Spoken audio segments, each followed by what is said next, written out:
This is the most painful situation of his life. That is how Vijay begins his first words 3 days after his Karur rally turned into one of Tamil Nadu's worst political stampedes, killing 41 people.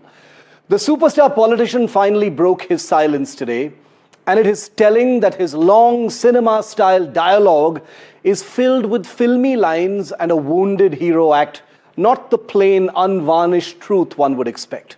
41 of Vijay's own followers died a violent, needless death, including little toddlers, at least in part because of choices made by Vijay himself and his team. Yet Vijay appears in this video before the camera not as a leader taking responsibility, but as an actor in a scene about sabotage and conspiracies.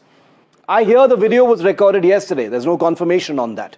But if that were true, then it has been held back for a day because release another calculation about timing, optics, and self-protection. Instead of opening with grief for the dead and remorse for what went wrong, Vijay opens with his personal pain. Instead of a clear promise of justice and accountability, we hear him dare Chief Minister M.K. Stalin to act against him while pleading for his fans and cadres to be spared. Instead of simply admitting to organizational failure, which it was, at least in part, which must have at least partially played a part, in addition to crowd management lapses, the unsafe venue his own party insisted on, he fuels theories that his movement is being undermined, the external hand.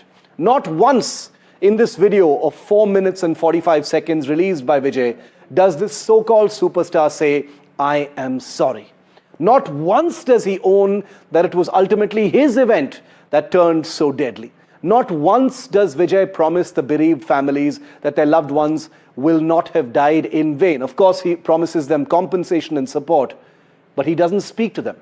Every move now seems built to protect Vijay's image first, and everything else is secondary. And why wouldn't it?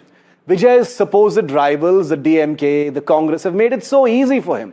No party dares confront Vijay by name. Even the ruling party of Tamil Nadu, the DMK, whom Vijay is taunting openly, treads very carefully, unwilling to risk taking him on head-to-head, pointing fire instead at Vijay's minions and party office bearers, some of whom have been arrested.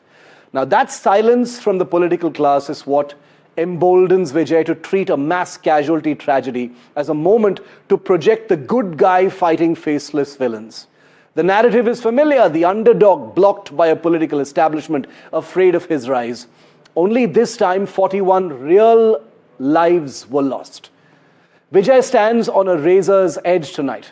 By refusing even partial ownership of what happened to his followers, he has shown he is not yet the Talapati his legions of fans say he is. Cinema scripts can be rewritten to keep the heroes spotless. Real life cannot. In the real world, leaders who want to be taken seriously must look a grieving public in the eye and say, "I failed, we are sorry, and we will make it right." Vijay chose instead to stay a movie star playing politics, and that should worry everyone who hoped for something better. It is in this depressing political weather that Vijay has confidently fired his first shots.